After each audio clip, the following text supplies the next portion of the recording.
অনেক রাজনৈতিক দলের নেতাকর্মী যারা আজকে নিজেদেরকে বীর বিক্রম মনে করেন তারা সেদিন ব্যাক রাস্তা দিয়ে পুলিশের সঙ্গে আঘাত করে পালিয়ে গিয়েছিলেন।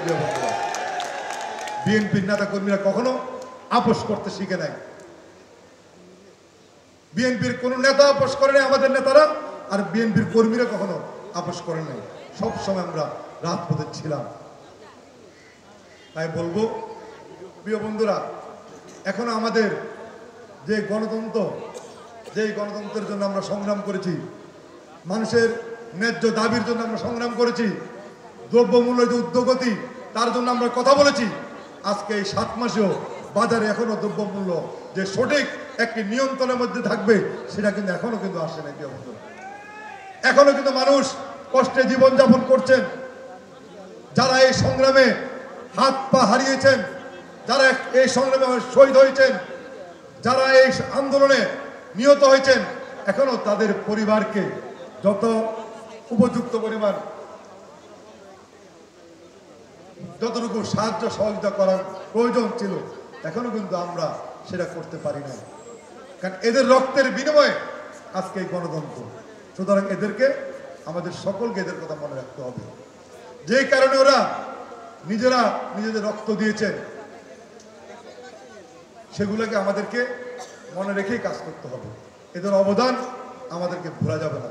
আমরা বলতে চাই এই আন্দোলন বা এই আন্দোলনের ফসল শুধু বিএনপির একা নয়, এই বাংলাদেশের সকল মানুষে ঐক্যবদ্ধ হয়েছিল বিদায় এই ফ্যাসিবাদের মুক্ত বাংলাদেশ আমরা প্রতিষ্ঠা করতে পেরেছি।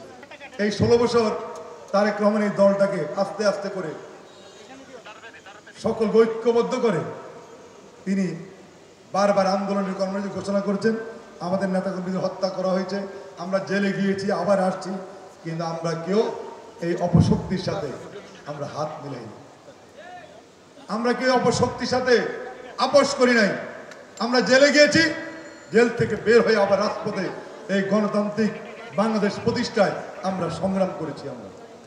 আর আমাদের নেতা তারেক রহমান এই সংগ্রামের আন্দোলনের নেতৃত্ব দিয়ে আজকে ফ্যাসিবাদ মুক্ত বাংলাদেশ প্রতিষ্ঠায় তিনি সংগ্রাম করেছেন, কাজ করেছেন বিদায় আজকে এই দল, এই দেশ আজকে ফ্যাসিবাদ মুক্ত হয়েছে। অনেকে বলেন যে 1 মাসের আন্দোলন নাকি খুনি হাসিনার পতন হয়েছে। আমি বলবো না, এই 16 বছর আন্দোলন সংগ্রাম করতে গিয়ে আস্তে আস্তে যখন সর্বশেষ পর্যায়ে কোটা বিরোধী যে আন্দোলন, সেই আন্দোলনে ছাত্র জনতা যখন ঐক্যবদ্ধ হয়েছে, আমরা বিএনপির সকল নেতাকর্মীরা, অঙ্গসনের নেতাকর্মীরা আমরা তাদেরকে সমর্থন দিয়েছি এবং তাদের সাথে আমরাও তাদের দাবি আদায়ের জন্য রাজপথে ছিলাম।